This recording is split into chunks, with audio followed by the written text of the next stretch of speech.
Copenhagen Wolves have done it. They have taken H2K out. We already saw every team can beat every team in the EULCS. H2K is a really strong team right now. The minions are all over Copenhagen Wolves base. H2K steamroll over the Copenhagen Wolves. I feel like going against them, it's still gonna be hard. It's 50-50. I think we are the underdog. We are hungry for the playoffs. We want to show what we got and win. That is a massive gnar! Copenhagen Wolves lock H2K up. You do know for a fact that Wolves are pretty dangerous. We just need to be the best right now. And we all know, in the best of 5, everything can happen. Yeah, we're Wolves Unchained now.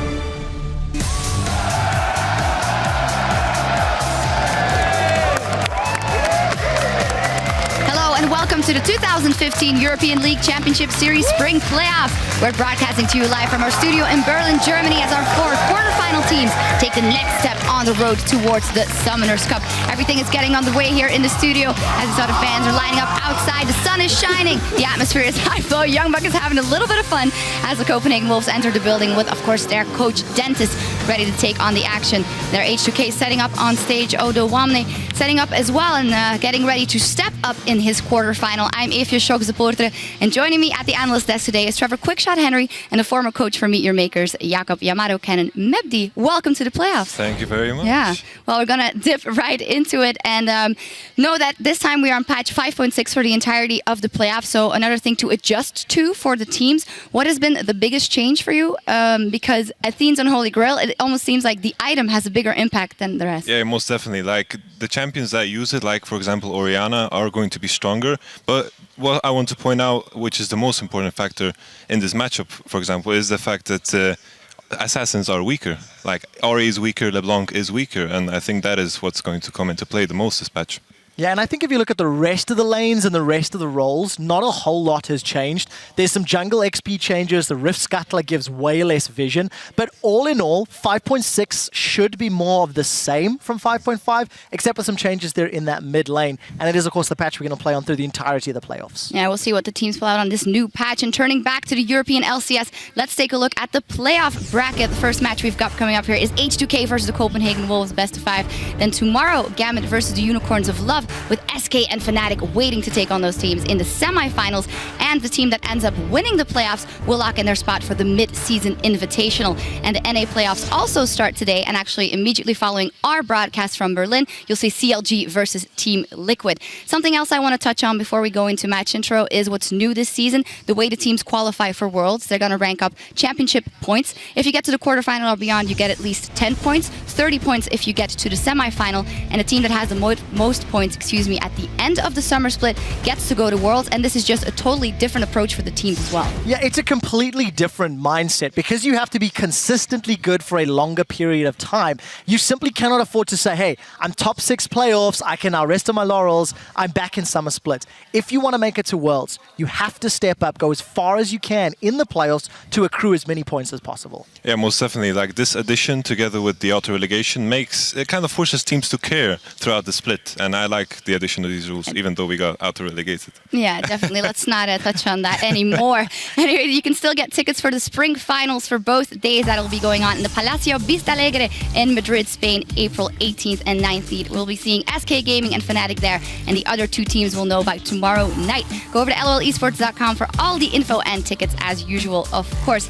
For now, though, we want to check in with you guys at home and know what you are thinking. Tweet at LOLesports and tell us which quarterfinal team has the best chance at going to the finals and why. I'd like to turn to our panel as well. Jacob? Well, most definitely H2K. I think they are the team that has the most refined way of playing. They play at a high level. They don't base their play on the enemy's mistakes, and they don't really they make some mistakes here and there, but their play is very, very refined, and I can see them in the future as well as in this playoffs that they will become like a top contender in Europe.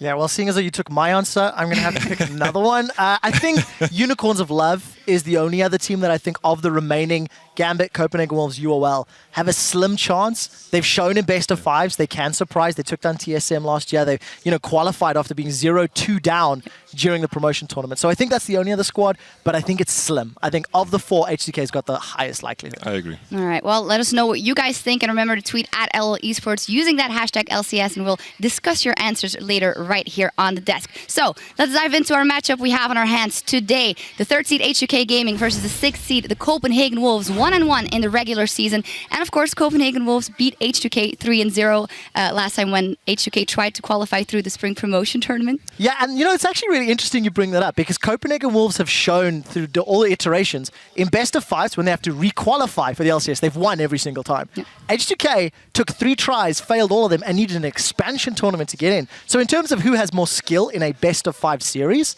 it's heavily in favor of the Wolves. Yeah, we'll see. But we will start by taking a look at the lineup for H2K as they will be on the blue side for this one. Odawamne, Lulex, Ryu, Yarnan, Kissing, and their coach Prolly. If we look at the story of their season, as you said, Challenger getting in through the expansion tournament, a slow start, but since the addition of Kissing, fantastic run for H2K and just being very strong as a team as opposed to individual stars. Now, the last couple of weeks, they have struggled a bit. They also said that themselves on the new patch. Yamato, there's a new patch here once again, 5.6. Do you think those problems will persist? I think every team is going to face those problems, but in this, 5.6, I think is the perfect patch just for H2K. The mid-game champions are heavily favored, and I think, the mid-lane matchup is not as dynamic as it was before, and I think that heavily favors Ryu because I rate him top 2. Oh, wow. Well, a little bit more on that in a second. I also want to touch on the top lane. Odawamne, people have said, well, he hasn't been that inventive since he's been in the LCS, but maybe he doesn't need to be. He definitely doesn't need to be. He plays the meta picks, and for example, the game against Michimakers Us, though, he brought out Lulu. I didn't expect that from him because we've only seen him on tanks, so I can kind of expect him to play as well Hecarim today. Oh, with some surprises. I think if you look at H2K as a team, this is the perfect definition of the sum of their parts is greater than any individual. There's no single one person you look at as that is the hard carry on the team. They just work well together. They make the right decisions. And something that we've been singing their praises the entire split is how H2K sort of go even at about 10 minutes, and between 10 and 20 minutes they accelerate this massive gold lead. They always push their lanes, they always take towers, and they do this over and over. You can see we actually wanted to visualize this for you. This is H2K's goal difference at 10 minutes. Look at the difference at 20 minutes. We have to literally rescale the entire graph just to show you how successful this team is in the mid game. The reason this is so important in this matchup, H2K and their control in the mid game straight out of the laning phase is the biggest area where they can punish the Copenhagen Wolves. Copenhagen Wolves do well individually in their lanes, but then they fall to pieces completely in the mid game. If we look at a similar graph for the Copenhagen Wolves, we can pull that one up. You'll see at 20 minutes, this is the Copenhagen Wolves goal difference. They're down in the majority of their games. And you can see they lose those, the vast majority. 4 of those negative values have resulted in victories. So for Copenhagen Wolves, the mid game, immediately after the laning phase, once it ends, there is so much pressure on them to not make the mistakes they have made for the last 18 games. Yeah, but then the question is, of course, they already had a better result than they've had before. So what are then the better aspects about the Copenhagen Wolves if you not take in mind that mid game? I think most definitely the fact that they have acquired Freeze. I think he makes a massive impact, especially on their early game, and also improves their draft a lot because he's drawing a lot of bans, and that's all you can ask for from a new player. Yeah, you mentioned Freeze. Let's take a look at the lineup for the Copenhagen Wolves as they'll be on the red side for this one. We have Youngbuck, Airwax, Soren, Freeze, and then Support Unlimited, and of course their coach Dentist. You touch on Freeze to start with, and that was the question for us going into the season. You only make one change to the AD carry. It better be a damn good AD carry, and it turned out to be. Soren also was freed up to do more and do better, but the question is, will it be enough in this best of 5 series? The other thing you've also got to remember, not only was Freeze the player that changed, but the format of the team environment. Dentist came in as a coach. He's been one of the most vocal. And as a team, every time you look at them, you seem to feel like they're all on the same page. They're all friends. They're working towards the same goals. In their victories and their losses, they're always jovial. They're always a happy team. And I just feel like the addition of Freeze has brought the extra threat because, let's be frank, Youngbuck's not bringing threat to the game. But the addition of Dentist has brought some strategic thought and some ability to grow and adapt, because it has been a slower, lower trend, but it is positive for the Wolves. Yeah. I like that you mentioned Young Buck, because when we talked to Dentis a couple of weeks ago, actually at the beginning of the season, he said, well, I redefined their roles. So Young Buck is a top. He doesn't have to be a carry. He has to be there for the team and, well, support them in other ways. What is your impressions of Dentis and his influence, rather, on that team? He's actually impressed me a lot. Like, I'm all about first impressions, and the first time I talked to him, he impressed me with his rhetoric and the way he speaks. So I like the guy. All right, cool. Good to know. Well, let's take a look at our featured matchup in this one. It'll be in the mid lane. We already touched on it a little bit. Ryu versus Soren. You say Ryu is top 2 mids EU. Care to elaborate? Well, basically, Ryu does something what I find beautiful. Players that find advantages by not taking risks. He always finds value by pushing minimum waves, being at the right place at the right time, putting pressure on the map, which doesn't involve any risks, is guaranteed value, and a person that brings guaranteed value into your team is a perfect player. Yeah, I agree with that entirely. Ryu does for H2K what the team needs. He's not a hard carry. He's not a game-winning mid laner. I don't know if I'd rate him second out of the LCS, but if you contrast him in the mid lane against Soren, I think there's quite a clash of styles. I think Ryu's a bit more adaptive, a bit more diverse. Soren likes to carry. He likes to try put Copenhagen Wolves on his back, and it'll be interesting to see how this dynamic plays out of solid and reliable versus sort of aggressive and try-hard carry. Yeah. It's like, when I'm thinking about Soren, like, as we talked about 5.6, Ahri is weaker, LeBlanc is weaker, I'm pretty sure Cassiopeia is going to get banned. And with this in mind, I don't think he will have the same amount of space in this patch as he had before when Copenhagen Wolves have taken victories. Yeah, it'll be a good test to see if his skill is durable and can go over several patches. We'll see in this one. But before we get into picks and bans, we're going to check in on stage and talk to the coaches behind these two squads. So over to you, Stress.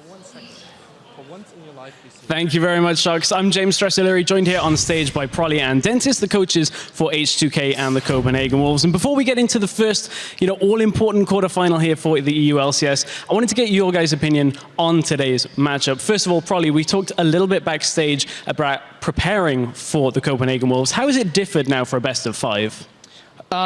For a best of 5, it's going to be more of controlling our emotions instead of picking a comp that works for us that week, which is normally like the LCS, rule of thumb. So my coaching style has changed a bit. I've noticed a lot of things I was leaving out the last 2 weeks, so I kind of implemented that in this week, and we kind of achieved our goals. That's pretty interesting. I mean, changing to coaching as well as the in-game for the best of 5. Dentist, have you had the same thing? How's your preparation changed? Yeah, when you prepare for a normal LCS week, you prepare 2 single matches against 2 opponents. When you go into the playoffs, you prepare 1 series. So you rather prepare their mentality than their compositions, because there's just so much that can happen, like so many different bans, so many different diverse picks that can happen.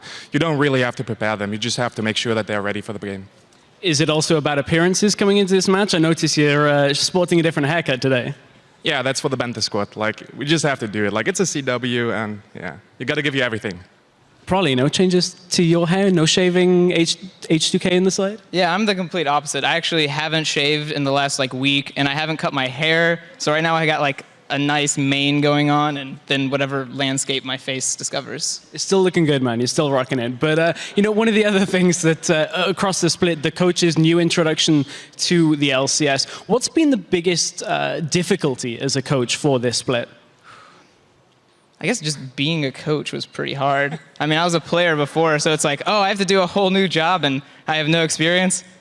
Okay, I'm qualified. Let's go do this. Okay, I mean, Dentis, you coming in from a little different side of things here. So did you have any surprise difficulties with the Copenhagen Wolves? Yeah, it's obviously different. When I was the mid laner for complexity, it was a lot easier for me because you just had to play the game. But now as a coach, you got to watch out so many things. It's just being a coach is the most difficult part of it. Well, I'm glad to see that both of you are in high spirits here before this best of 5. And speaking of high spirits, earlier this week, probably on PTL, you were given the Coach of the Split award here for the European LCS. Dentist, how does that make you feel? Are you aiming for the summer split now? What? No. As long as we win today, I don't care about Coach of the Year. Okay, that's actually a really good point because this is a pretty high best of 5, and you guys better head over. Good luck to the both of you and your teams. Get that last-minute preparation in as well because this is an all-important best of 5 series. So thank you very much to the both of you. But before we get into our game, we're actually going to hear from Unlimited about what the Copenhagen Wolves have to do if they want to unseat H2K. I think we are the underdog. H2K is a really strong team right now, and beating them wouldn't be like we can't just play standard. By that I mean we can't just go into the game, have no plan, and just say okay, we'll just pick whatever we want and just farm and see what happens. There's no way we can win with this attitude. We need to be aggressive. We need to want it really bad. Otherwise, if we just leave it until late game, we're probably gonna lose. Hello, ladies and gentlemen. I'm Devin Pyrotechnics Young, and today I'll be covering your best of 5 action alongside the Puzza-powered Super Dane. He's better known as Martin DeFicio Linga, though. It's a very fancy title. I like it. Yeah. I like it. It's almost nobility, if you will. Close to it, at least. Getting close. Getting very, very close. And these two teams are getting close to the semifinal. Exactly. But there's always a but. Someone is dropping out. Someone is advancing. Yeah. Well, we'll see how many games it does end up going to. There's been a lot of discussion and people speculating where it's going to go to. Yeah. Not going to even touch the predictions on this one. No. There's been a lot of talk between probably between Dentis and a lot of the people, a lot of the other teams that are speculating how far they can go. The Wolves, they've definitely taken the underdog. Yeah. Not to be a little too over the top with the pun, but that's true. I still feel like there's a lot of surprises that they can potentially pull out. Oh, for sure. I mean, it's not like Copenhagen Wolves are going into this game saying we're going to lose no matter what. I'm sure they will have special things prepared. They might have to take a few chances, you know, pick some comps that can really fall behind. Or if you do fall behind, you're done. But also if you snowball, you might be able to surprise H2K. But I just like the fact that as a team, Copenhagen Wolves said, okay, we made top 6. That was our main goal before avoid promotion tournament. We heard in the future on the Copenhagen Wolves. But they still believe they can surprise H2K. Yes, they're the underdogs. They know, but it's not done. It's not a done deal. And they know how to prep for that kind of situation. I mean, look at the Wolves. They've obviously improved quite a bit over the course of the split. But a team like H2K that's come out of nowhere, come out of Challenger Series, and gone on to place extremely highly, extremely methodical play style. Yeah. It's going to be a very, very tough opponent. We'll see how it goes going into picks and bans right now for Game 1. Yeah, I want to see what Copenhagen Wolves is going to do because EULCS as a jungler has not played the big tank shit except for Nunu. So I wouldn't be surprised to see Wolves maybe try and target towards him. Nidalee's the first one. Rek'Sai would then come in and potentially a last one, not sure which one that would be. Otherwise, they can always ban Maokai away from Odoamne if they want to. Very true. So H2K doing effectively what they did in the last time these two met. The Draven has actually not been played by the Wolves in a few weeks. It was banned back in Week 7. Played by Freeze in Week 6, but the Cassiopeia has been almost consistently taken away from the Copenhagen Wolves, and I wouldn't be too surprised to see the Callista come in as the last ban. As you mentioned, the Wolves focusing on the jungle on their side. Yeah, so again, EULCS is a bit of a weird jungler in terms of his picks, because he's mainly played these aggressive early junglers, but he's more of a supportive style, because he's doing it to simply help his lanes get a lead. That's an Urgot ban. This is an Urgot ban. Has been banned in a lot of other regions, especially in Korea, and clearly... And the Lee Sin is banned. Clearly H2K were expecting something. Now, 3 bans on EULCS, so he's going to have to go for one of the tanks, unless you want to play Jarvan, which obviously can be built with Cinderhold. We've seen it a few times lately in the other regions as well. And the question is now, look at the first pick here. Maokai is open, Odoamne is undefeated on the champion. We know Youngbuck likes to play it as well. And at the same time, the Juggernaut composition is an option, but there's a lot of picks you need for it. So now H2K needs to decide, do we want to get like a Lulu and set up a potential Juggernaut, or do we want to risk Copenhagen Wolves picking it? Because they can even go Nunu jungle, so they got all the options for it. Yeah, it's kind of tough when there's so many very strong picks available for that first what do you prioritize. The Maokai, we speculated that this might be what they want to do to get Odoamne on something comfortable, and of course it's a very strong overall pick. They're going to go for it, but as you said, this opens up Juggernaut and a lot of other options for the Wolves. They're going to have about a minute to figure out what exactly they want. So now the trick is basically which 2 champions are the most important ones in a Juggernaut composition, because you can secure them now, and then you would expect H2K to try and pick something away from it to counter the whole setup.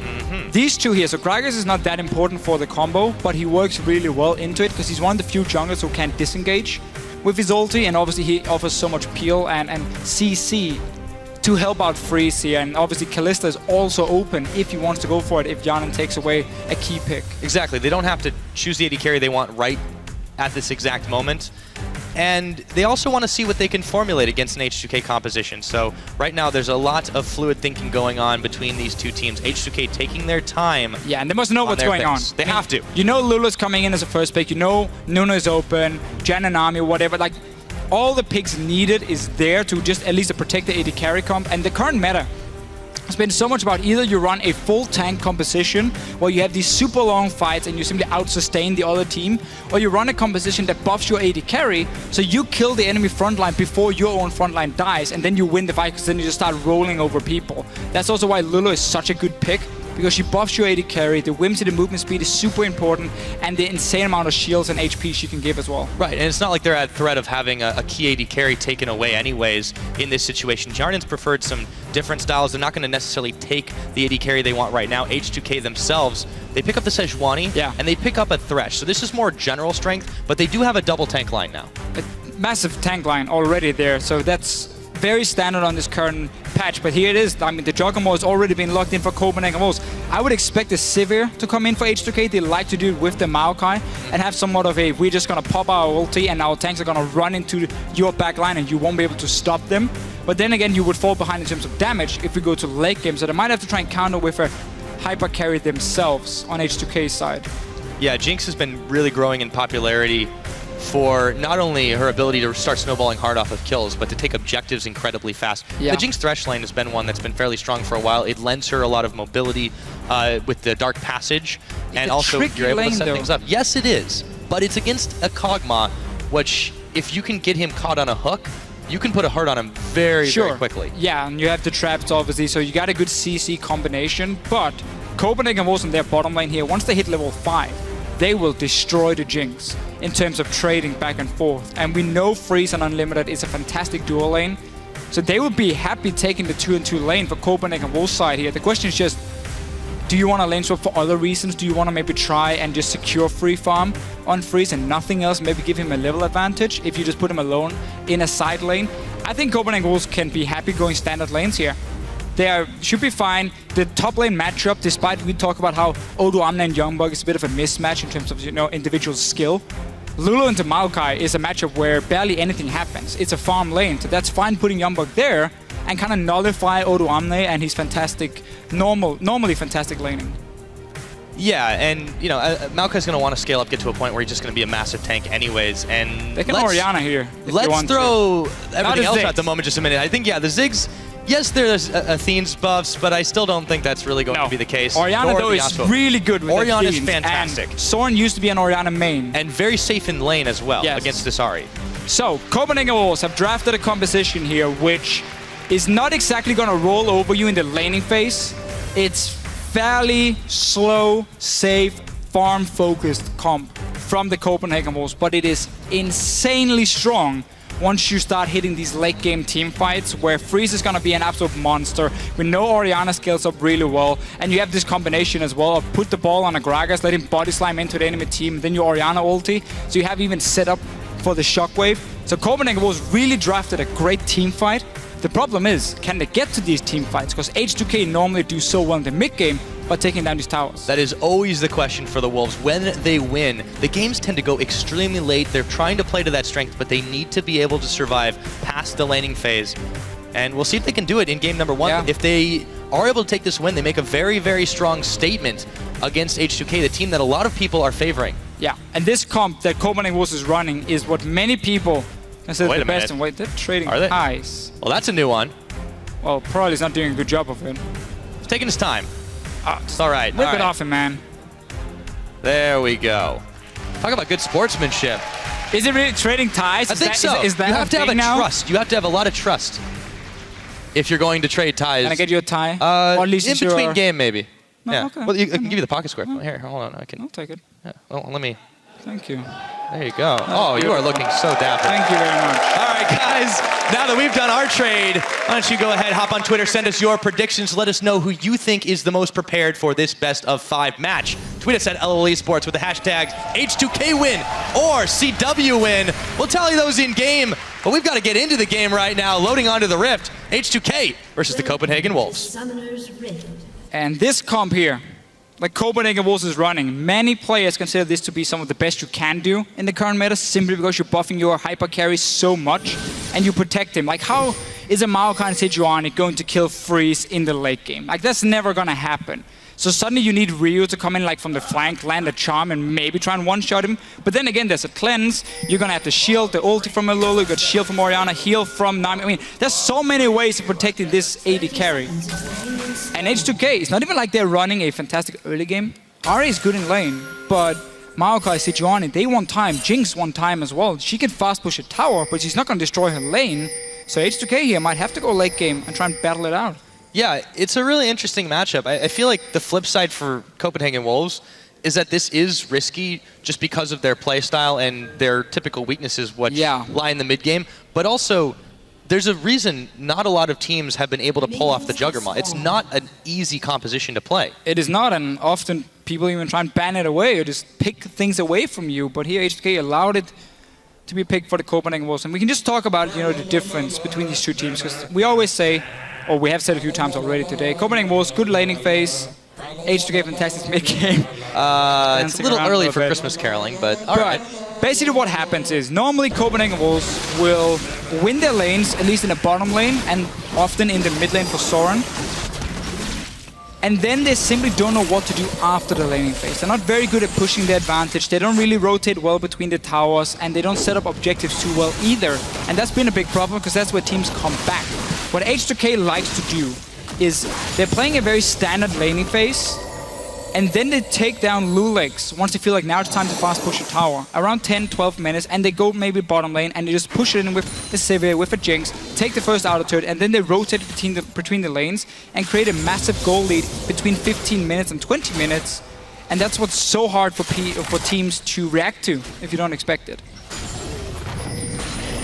I think at this point you have to expect it from H2K, but the question is, can you really react to it in time? They can always vary up when they want to turn on the pressure.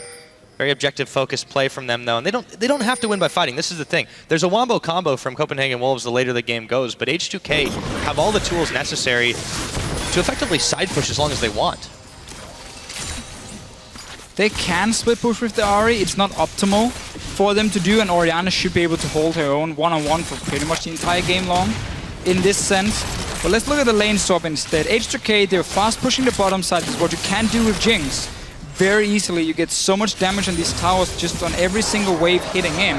And they're just pushing it. So let's see if they want to have the tower clear the entire wave and then try and bounce it back, or if they want to stay and just keep pushing. Like, look at the damage they're doing.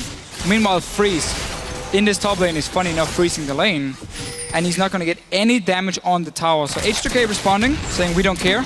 Let him free farm, we want your tower, and then we swap to the top side after we kill the dragon.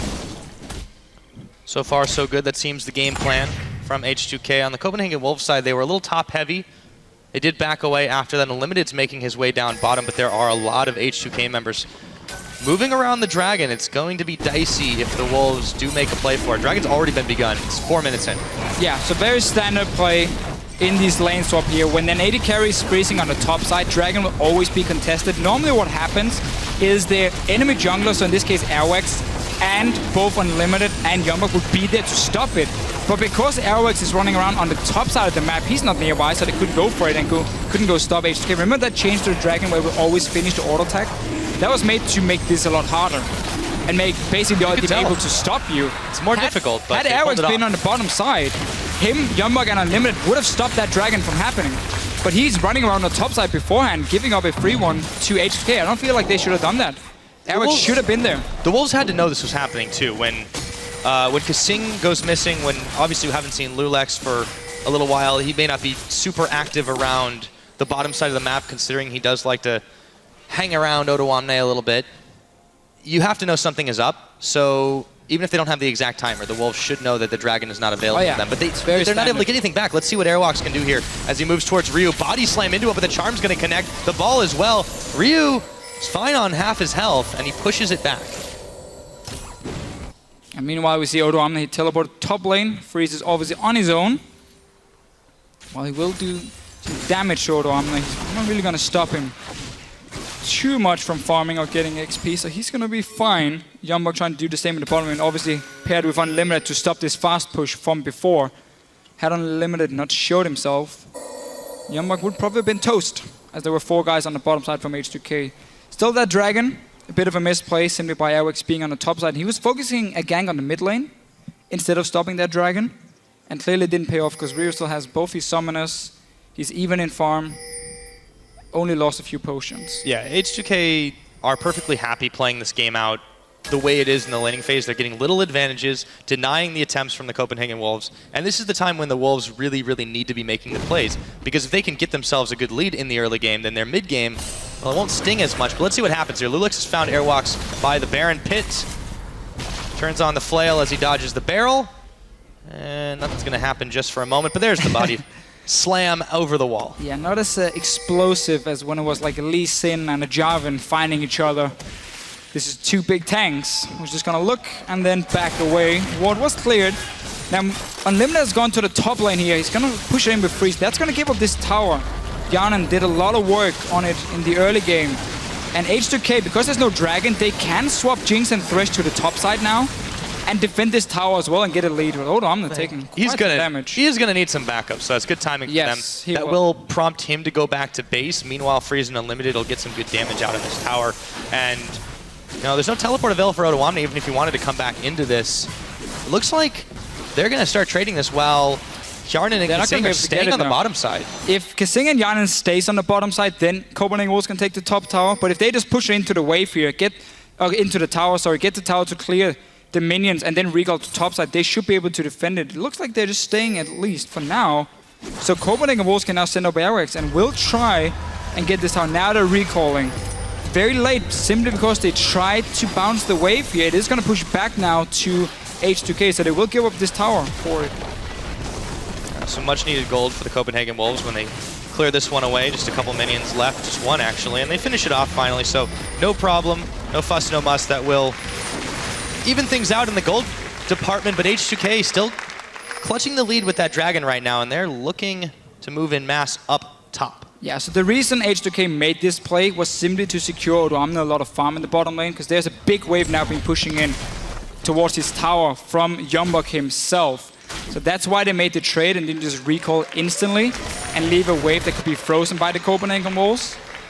Next objective for them is obviously the tier 1 tower in the top side, and with teleport ready for Odoamne in just a few seconds, they can even invade into the jungle of Copenhagen Wolves, place a few deep wards, and therefore allow Hjarnan to keep fast pushing on these towers here with the Jinx. Because you need those deep wards, man. A Jinx getting caught out on a tower is instantly dead. Yeah. You usually don't want to try split pushing with an AD carry unless, or side pushing rather with an AD carry, unless you have some serious backup. Jinx can get away if you manage to pop it down or you get a kill, but it's still super risky, which is why you see Kasing hanging out there. Freeze and Unlimited, they know that there's backup, so they're not going to try and jump on him, and that's just going to push the wave in, so they'll be able to push it back. Then you can just rotate around now, because you're the one pushing in the wave. Mid lane, Orianna has decent wave clear, but obviously as she's going Athene's here, she's not going to one-shot the minions, allowing H2K just to get some damage on every single wave they push in and then rotate between these 2 lanes and also be ready for Dragon when it spawns in about a minute's time.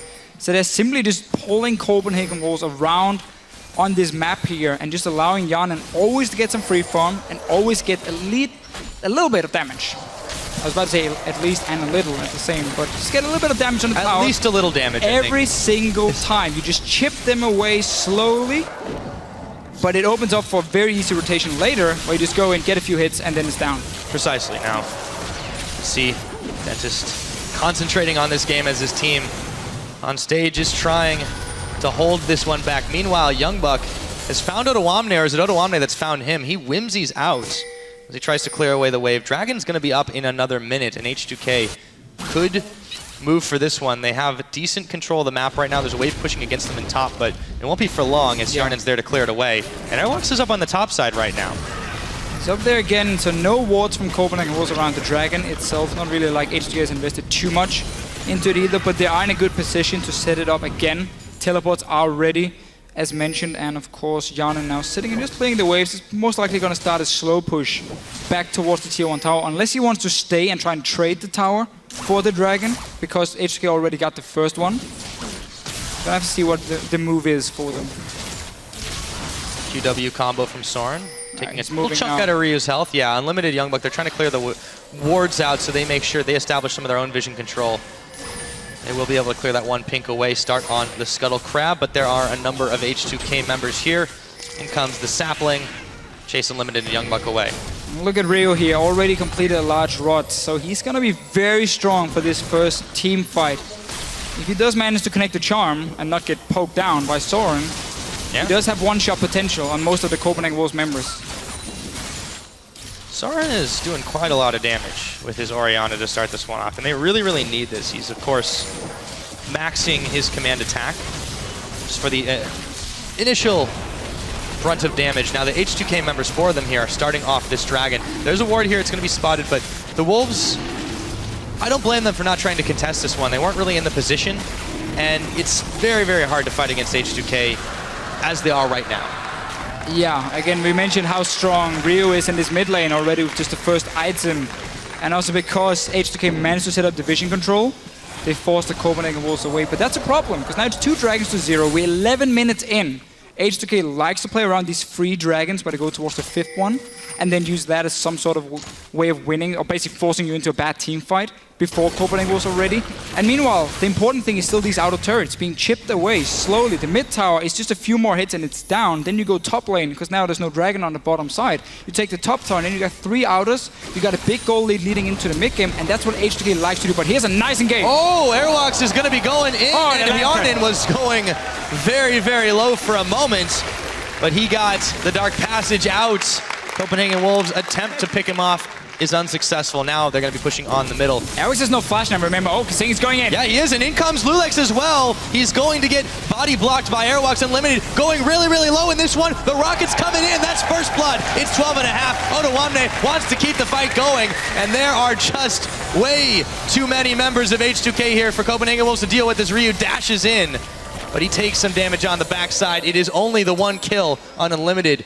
12 minutes into this game, but that looks pretty bloody to Fischio. Yeah, it was not a bad engage from Copenhagen Wolves at first, knocking back Bjarnin here, but he flashed into that lantern from Kasing. Best case, you'd knock both Thresh and Jinx up the lane here, so there weren't that option there to escape, but simply Copenhagen Wolves trying to force a play, then they stay in the lane, and H2K comes in, picks up first blood. Now, a lot of damage still on this tower. Yeah. Bjarnin there to defend. Oh, Airwalks is not done. Yeah, Bjarnin's not going to be able to do too much. That was a quick dash away. The tower still was pecking away at the health bars of Copenhagen Wolves. They managed to get the last hit on it, finishing that one up.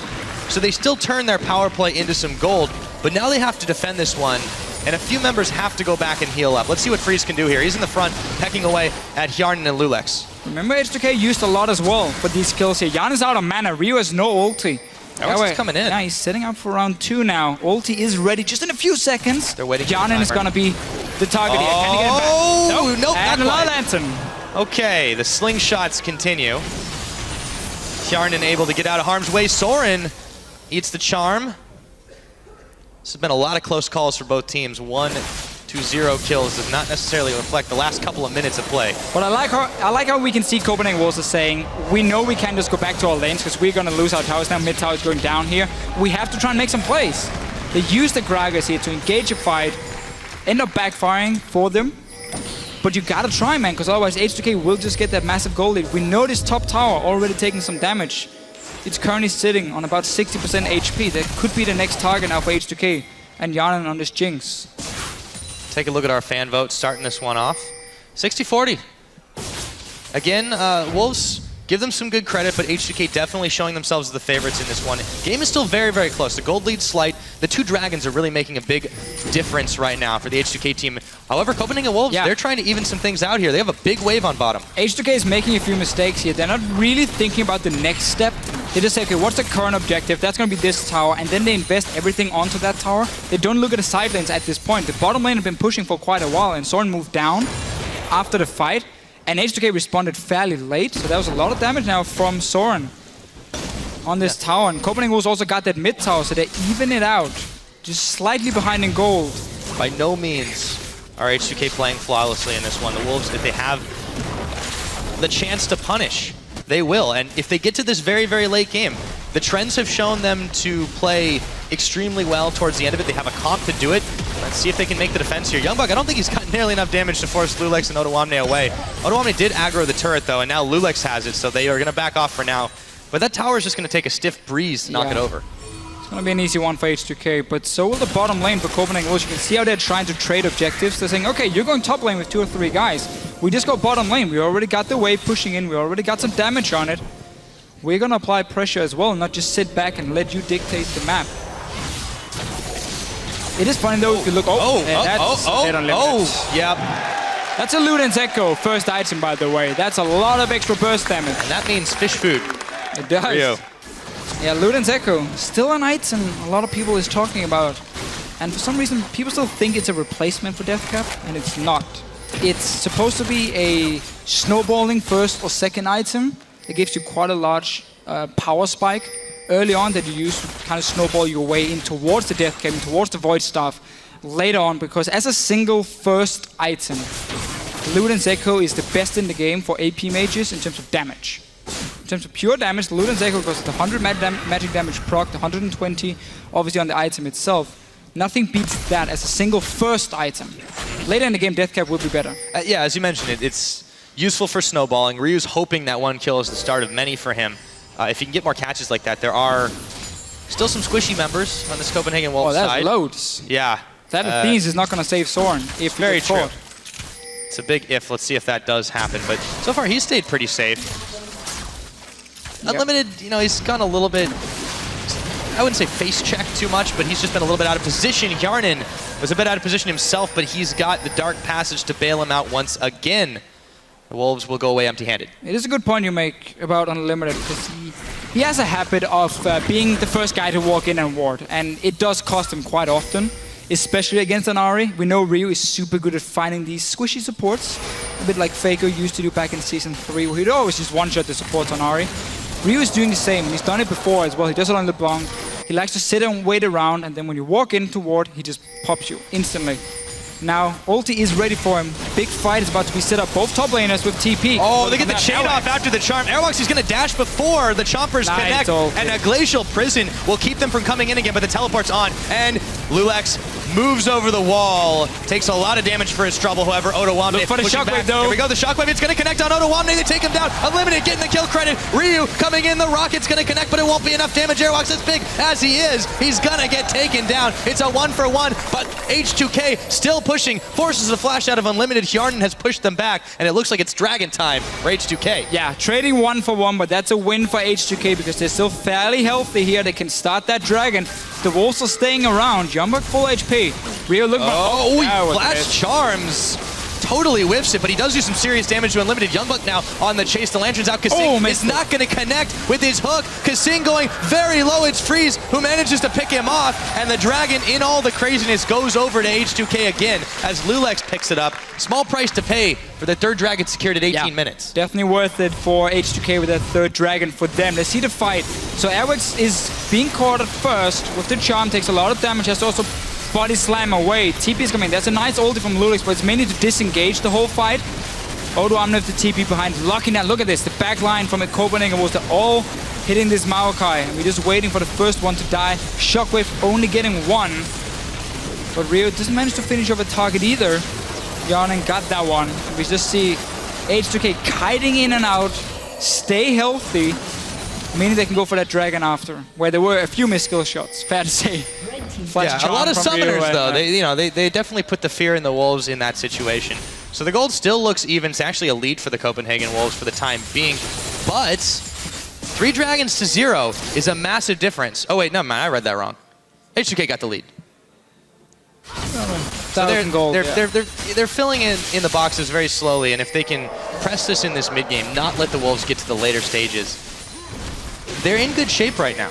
Yeah, that is very true. It's not like H2K has a terrible late game. I mean, they got a hyper carry, you got double tank. It's a fantastic late game setup as well. The concern is just if you cannot get to freeze, how are you gonna win the fights? That's gonna be the big deal. And now Kasing with a nice one from Youngbug. The box is on. Oh, they're just triple teaming him now. Freeze and Unlimited are there, but Youngbug's health bar is just absolutely melting, and they get the Glacial Prison now, but Youngbug, can he get away? Lulix being chased down by the Kog'Maw. Oh, the hook is gonna come in on Freeze. Will he go down? And this one, the wave's already been spent. Freeze is forced to flash.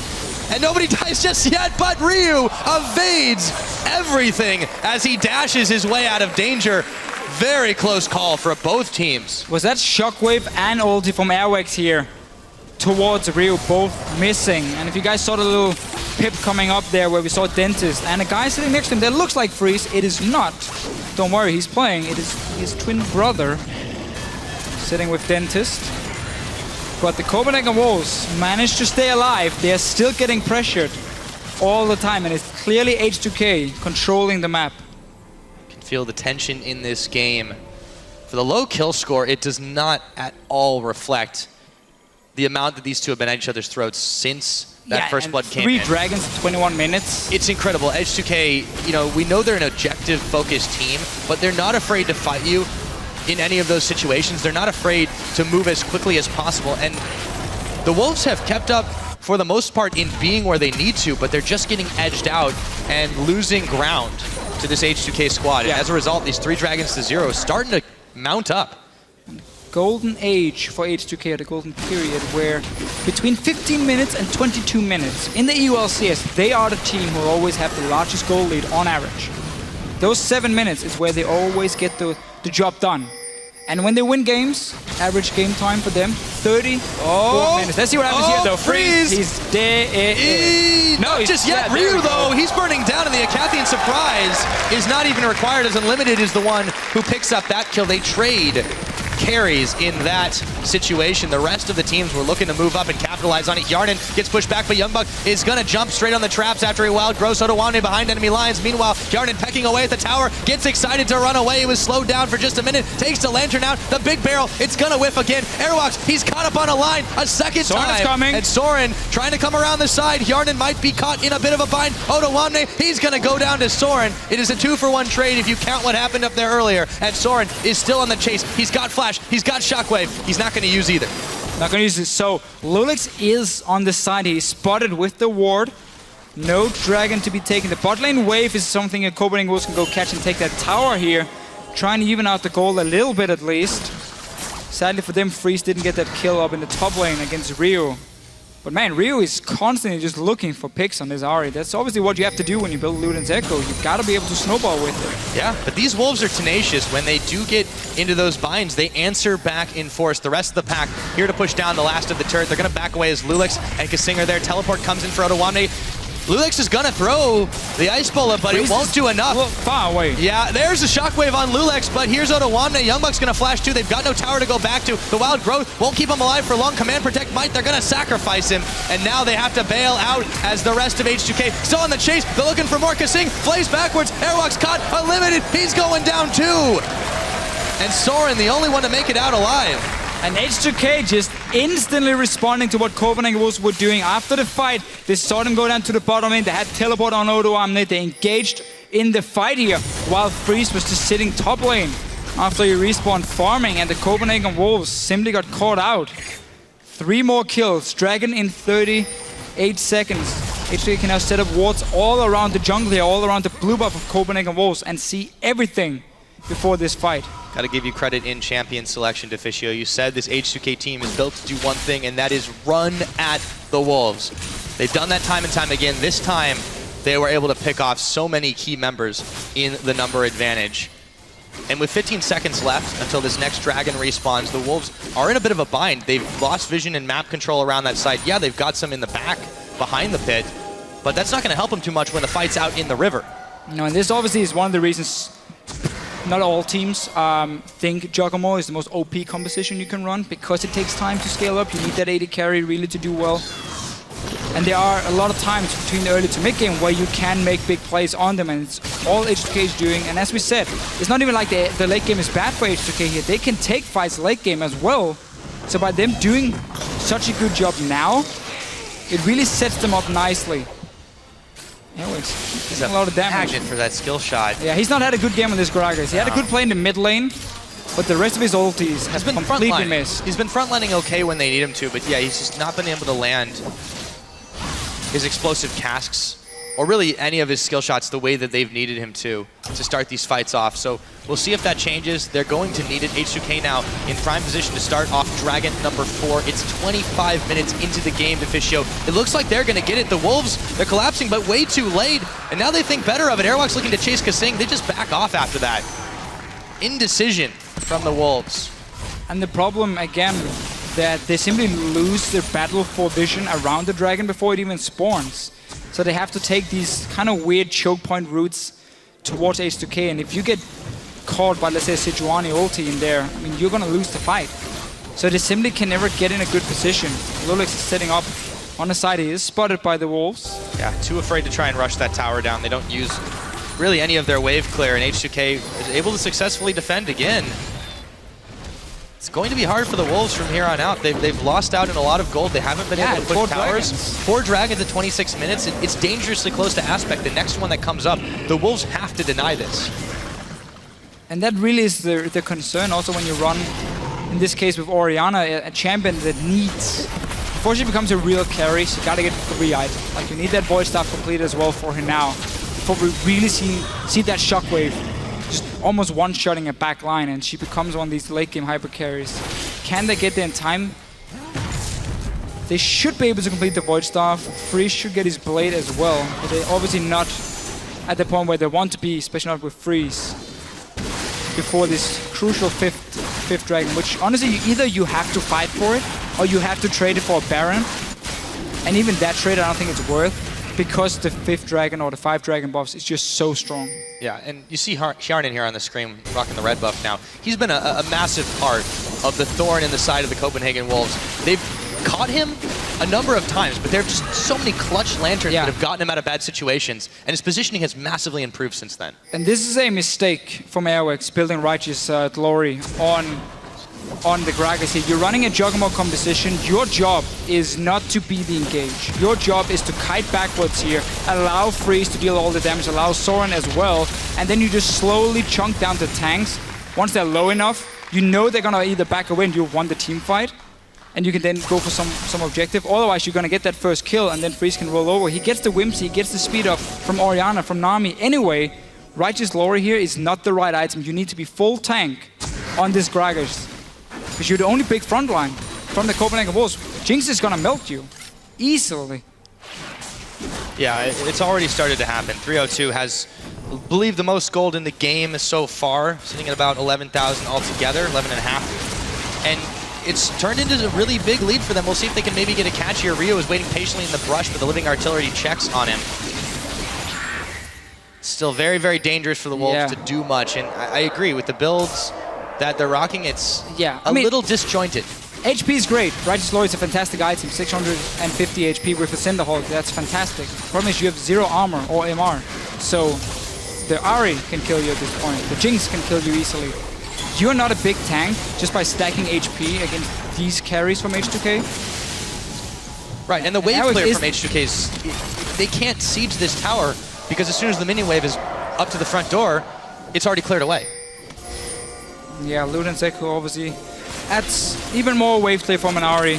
Death cap completed as well for Rio, so it did somewhat pay off. I mean, he got the kill unlimited. He was good in the mid-game team fights. Look at the side lanes here. Big wave pushing for H2K in the bottom lane. Top lane is just being pushed by Odo Amne. They want to try to set something up in mid lane. They have to do it now. That was nice. Shutdown is exactly what they needed. Kasing on the run as the wave comes out. The ice ball lands on Airwalks and Freeze. Can Airwalks get out of this one? All that health, not enough, but they managed to get the shockwave. The ball connects as Soren makes a massive play for his team, but it's only Hjarnan and Kasing that are down, and they're still unable to get the turret. So gotta worry about these side lanes from Copenhagen Wolves, but a nice catch. This was a flash body slam from EULCS. Giannis still has his flash ready, didn't use it at all, therefore he ends up dying. Rio dashes in and out, takes a bite out of the health bar of Youngbuck, and Unlimited smites down. They're still clearing these waves away. They're not getting anything for this. This is the problem. Ryu goes in on Youngbuck again and nearly assassinates him. We need to see that engaging again though from the Copenhagen Wolves. If Hjarnan could have done anything, because he had flash ready. If he saw the Gragas coming, he just had to just flash away, just play it safe. Because by him staying alive and the rest of H2K in the mid lane, these side lanes will do a lot of work for you. That's all you had to do. Just stay in there. Don't get engaged on, at least not with your AD carries. Let's see once we get the replay. Yeah, that was what Copenhagen Wolves needed to do, but the troubling thing is they were unable to turn that into anything but a couple of kills, and they still lost Airwalks in the engage, and that goes back to your point about the build and how it's not necessarily the optimal choice in this situation. I get the point for him, because he wants to be the guy starting the fight, so he needs to speed up, get a body slam in, and knock someone back with his ulti, but... Is that worth the battle step? That's not how you play it. When you play Joggermore, you let the other team engage on you, and you kite. That's the way you want to play it. But this Baron... It's so fast right now. Airwalks has to make it... Yeah, not even going to try. Turns, tail, and runs away from that as Baron number 1 completed 31 minutes into this game. All the objectives going in H2K's favor. Let's take a look at that fight again. Yeah, so Jarnen clearly is not expecting the flash body slam from Airwax, and therefore he doesn't flash away himself, which does give a nice kill to the Copenhagen Wolves, and we saw the Righteous Story in action now for him. But H2K still staying around and managed to defend this tower, which is the important thing, because again, look at the side lanes pushing in. Quite some damage being dealt to these towers. Now, Dragon is up. This is number 5 for H2K, and they're going in. They are going in. EULCS is the one looking to start this one off. They find Airwalks again. The hook's not going to land. Shockwave pulls in EULCS, but Airwalks very, very low. A rocket comes in, but Ryu picks up the kill. Ryu dashing forward, gets a double, looks for Unlimited. That one's going to go down in favor of Jarnen. A double kill for the Jinx as well. And they've caught Young Buck. This is going to be the clean sweep. The ace is coming in. That's a triple for the Jinx, and they're heading for inhibitors. Such a nice team fight. This is what we talked about earlier, how H2K always get to the Dragon first. They set up a few wards around it, and they can plan their engage so easy, and Copenhagen Wolves are forced to walk down into a choke point to engage the fight, and that's where we see Sejuani ultis, we see Maokai going in, zoning away, simply just denying everything from the backline of Copenhagen Wolves. There's gonna be 5 Dragons. They got the Baron buff as well. They got Inhibitor down with 32 minutes in. Remember, average win time is 34 for H2K. They can go for the next push. They're following the formula exactly as they need to. H2K take full advantage. They have grabbed every neutral objective on the map. They've got themselves 6 towers, an inhibitor in the middle now. Copenhagen Wolves, it's been a while since they've been able to even pick off a tower. And if they can pull off another miracle fight like we saw in the mid, it's going to be a lot harder now that those buffs are coming into play. Again, they gave up a lot of gold to H2K in the mid game, which obviously, as we said, is one of the problems with the Joggermore. It takes time to scale up. Fighting over everything. EULCS just stole that red buff. Yeah, that's good for him. They can't really get anything even in their own jungle now. They should lose all control of this jungle now. H2K already going in there to just basically clear out a few wards. Ryu is looking for another pick. 5, 1, and 6 on this Ahri. He's got his core damage items. And Jarnen, I mean, I feel like we've seen this before. Belts the tower. He's run up to the tower. He's done it since minute 4 in the lane swap, where he just went crazy on the towers. Well, I mean, at this point, he's got himself in such a good situation. 3-item Jinx plus Quicksilver Sash, in case he does get caught out and CC'd. Freeze is doing what he can to try and push them back, but they've never gotten to the point where this Kog'Maw is a real deep threat. Yes, he's got the Trinity Force and the Blade of the Rune King, but those alone, he's not quite on the Infinity Edge yet. He just doesn't have the damage he needs to push back H2K. He needs a lot more time. That's for sure. I don't think they have not much that time left here, Deficio. H2K looking for the final push. Obviously, still got to respect the tower here. You don't want to go for a crazy tower dive where you don't get onto Freeze or Soren early. But they have, I mean, they have the Dragon buff. They have the item advantage. They caught Airwalks too. They're moving in on him. His health might be big, but let's see if it's big enough. Odoamne, EULCS, but the little roll, the rocket comes in. It's Ryu that gets the kill, or Jarnen rather picks up the one, as Ryu gets a kill in the middle. After all that, they catch Young Bucks as well. He's down. 3 members of the Wolves back to base for the next 30 seconds. I don't think they're going to have that kind of time right now. Inhibitor number 2 melting, 34.5 minutes in. Freeze goes down. Jarnen looks for even more. Unlimited all the way back to Fountain, and he's going to go for the dive, zapping him away and keeping this one all locked up. Game number 1 in this playoff quarterfinal goes to H2K. Really sticking to the same playstyle we have seen ever since Kasing joined the team. It's all the focus on getting down early towers. You create a gold lead for yourself, and then you simply use it to get control of dragons, of barons, and that's what you play around.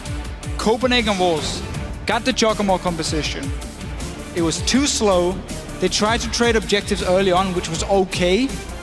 But then whenever we got the big fights, H2K was just one step ahead, and Rio on this Ari as well, really making some plays early on, being so hard to deal with. And of course the Dragons is the big story. Yeah, from the first one, where Airwax was running on the top side of the map, remember, instead of being there with Unlimited and Youngbuck to stop it, they gave over the first one at minute 4 to H2K, and that started the whole snowball. Yeah, they let H2K grab the objectives where they wanted to. They didn't fight over them until it was a little bit too late for them to really do much about it. They had some good fights, admittedly, but sure, they didn't take anything from it. They ended that game with only 2 towers to their name, and you just can't win when you're not able to collapse on objectives after fights. Even if you are able to win one, you let your opponents have time to regroup, they're going to come back and they're going to hit you even harder. Never had control over the Dragon Pit. Never really were able to contest in the later stages when the Baron came into play. And as a result, H2K, their objective-focused gameplay rolled over that Juggernaut comp. Completely. They just managed to snowball that lead in the mid-game so hard. You got the Jinx to fast-push towers. You got Luden's Echo, first item Ari. I mean, you have so much damage. And we talked about the item builds. Airwax, the only tank, the only front line. Going Righteous Glory, aiming for more utility, which wasn't needed in the composition they're playing. So that was just a big, big problem for Copenhagen Wolves. And I think they're going to have to look at their comp and say, it's a good comp, we're running, but is it the right one for us against H2K? Exactly. Because in the mid-game, we do have these problems. Can we get to late game by picking this, or do we have to change our picks completely? Ignore the Giacomo and just aim for more lane bullies, potentially? Yeah. And try and snowball from early on. Yeah, well, they'll have a chance to think about it, really, because clearly, while they stayed even keel during the laning phase for the most part, despite giving up a few objectives, it really fell apart, as it seems to with the Wolves in that mid-game. And they let Ryu, they let Hjarnan just kind of run away with that. And despite some really spectacular individual plays, wasn't really enough to save it. No. I do like Soren's Orianna in this case. I agree. I feel like, especially with the resurgence now on 5.6 of Athene's Unholy Grail, I think they could definitely go for that again and try to build like a wombo combo composition, but they don't have to do one that late in the game. No, again, if you keep the Orianna, that's fine. If you maybe try and log in, let's say, Graves for freeze, maybe, I don't know, Draven, Kalista, something that can make some more plays, in the early stages of the game, that could be the way to go forward for the Copenhagen Wolves. They banned out EULCS this game. He's shown now he can play Sejuani, he can play the big tanks clearly. Banning him out is not going to be the strategy going forward for the Wolves. Yeah, we'll have to see what they do going forward in those next games. Now, we're going to hand it back to the analyst desk to break down game number 1. Take it away, guys. Thank you very much, guys. And, well, the Fisher said it as well when it comes down to picks and bans.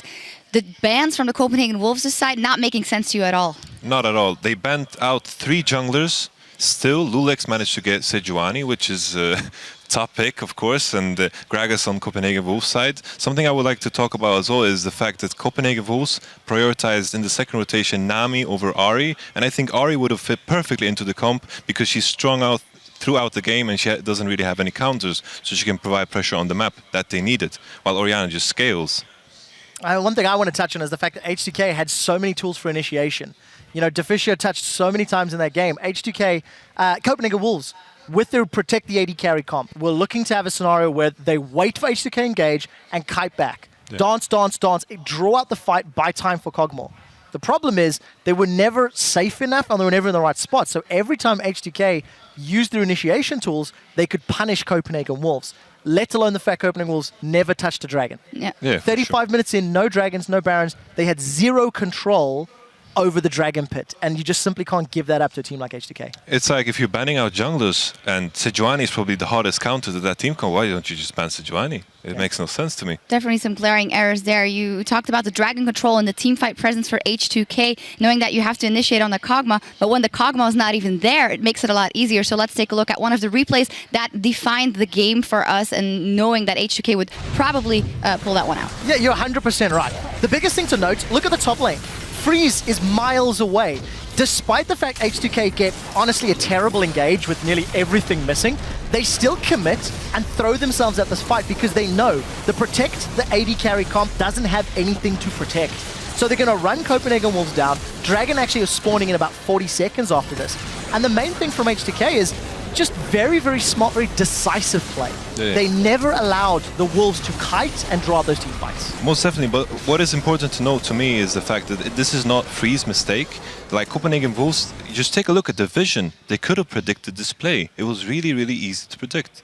They had the vision that was needed for it. Yeah, and something that also sort of leading up to this point, I was very impressed with Kissing on Thresh. I think his lanterns saved so many people. He hit some very crucial hooks early on in the game, missed a few at the end, but I think very important to note, if Kissing, who was the game changer for the team, is firing on all cylinders, H2K just steamrolled for that win. Yeah, for sure. Is what we've seen throughout the entire split, actually. And I also want to give some praise to Ryu, as we were talking about Soren versus Ryu in that featured matchup. His charms were definitely on point and also allowing him to step up in this one.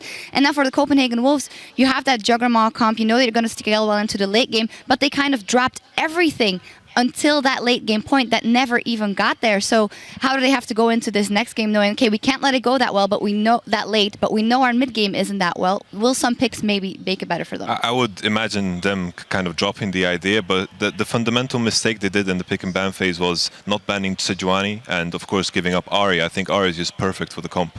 Even though Orianna makes sense, but you're too reliant on scaling, and that kind of gameplay doesn't work against H2K that is very refined in their play. Yeah, and I also, like, if Wolves want to go with the same strategy, Nidalee, Rek'Sai, great, fine, I can accept those bans. Elise Sin ban in this patch on this meta, I don't think it belongs there. If you're going to go for jungle priority on 5-6, I agree, replace Sejuani. If I were Copenhagen Wolves or Dentist, I wouldn't try ban the jungle. I wouldn't ban EULCS. He's shown he can play a number of champions, get more priority things away, maybe get rid of Maokai, maybe get rid of, you know, Thresh if Kissing is playing well enough that he can keep hooking. Yeah. They were all doing good and all doing very well in the team fights as well. Let's get another team fight up on the screen. That solidified the deal for H2K, even though we were seeing which direction it was going in long before that.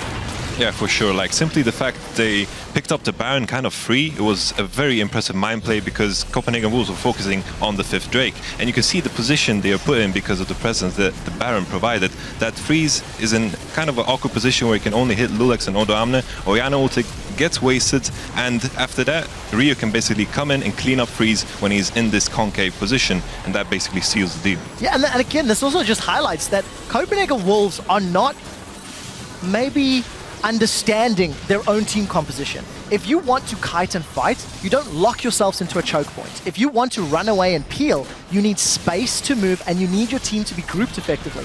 That was simply not the case. All 5 members of the Wolves were spread out in this defensive arc, and when they didn't have a river or a lane to fall back in, you see how easy it is for H2K's engage to continually chase. Definitely. Like, the fact that I like that they're trying something new because it's very uncharacteristic of them to pick Kog'Maw for Freeze and all these new picks like this Juggernaut comp. And I like that they're trying new things, but it just didn't work this game. It did, and as an illustration of what you were saying as well, Arax with the Righteous Glory on Gragas so far into the game when they were so behind. Yes, it did get them 2 kills the one time it worked out, but it's just, I think, a signal of the mindset that they don't understand what they're supposed to do. And to summarize the point, it's too little too late, right? Copenhagen Wolves need to make sure they can make more positive plays. In the pre-game today, we touched on how important the mid-game was going to be. Wolves do well in lane. They stayed even with H2K, as we've seen they've done many times in the past. But as soon as the H2K, went into that next gear, between 20 and 30 minutes, they got more dragons, more towers. They strangled the Wolves out. H2K's average win time this entire split is 34 minutes and 15 seconds. They won the first game in 34 minutes 40 seconds, right? 30 seconds slower. The exact same style, the exact same decision-making. Wolves need to counter it to be able to put up any sort of fight. Yeah, everything going to plan for H2K. Well, we're just minutes away from Game 2 between the Copenhagen Wolves and H2K. And as we go to break, we'll hear from how the Wolves changed their postseason focus from promotion relegation to the spring playoffs. Yeah, a lot of people call Copenhagen Wolves a stepping ground for a better team. So the Copenhagen Wolves have had players like Reckless, Forgiven, Amazing, all these fantastic players, but they all went on to bigger teams and bigger organizations. They didn't stay in the Copenhagen Wolves. After Forgiven and Amazing left, there were no particular solo players that impressed me like huge. I didn't have a high opinion on them. As such, last place team who's like fighting for relegation isn't really impressive.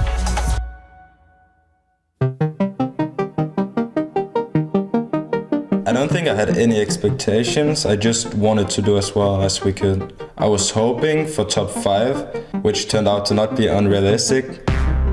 I guess you could really feel that the boys were absolutely tired to play relegations. That was the main goal. They said, I don't want to play relegations anymore. So for us it was, we want to go top 5. We have the potential, we have the players, and now we're just going to make it work. They jump back in, that is a massive gnar! Copenhagen Wolves lock H2K up. They're going to try clean house. I think the main reason we've improved a lot is that we trust in each other and that we can talk to each other about mistakes. We've also flipped around a bit of our playstyle early in the split where we were trying to play what was meta, and then we decided that we should just play completely to our strengths, which are team fights.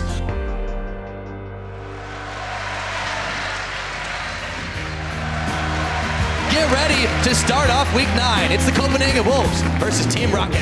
On Thursday, everything was possible. With a loss, we could still be in a position where we had to go to relegations. So with that in risk against Rocket, who's like a really good team on paper, you're gonna go in with a lot of pressure. We were really scared going into that week, and we wanted to show everything and play everything we can to prove that we are, if not playoff, then at least not relegation. It's a double kill for Woolite. This is the AD carry dream. He's going for more, but it's Vander who picks up Freeze, and it is a 3 for 1. Wait a minute, we're not done. There goes Soren to make it 3 for 2 as he picks up Vander. Woolite, it's a trouble at the top. Soren, can he do more? He's dashing, he's going in. It was a 60-minute game with like back and forth, back and forth, back and forth, and I had no idea how it's gonna end. It's been a hard-fought battle, but the Nexus is bare. The Wolves have done it, and Rocket are out of the playoffs. And when we won that, there was like so much pressure just falling off from my chest. It was incredible. But for me personally, it was like the most fascinating moment in my so far short esports career.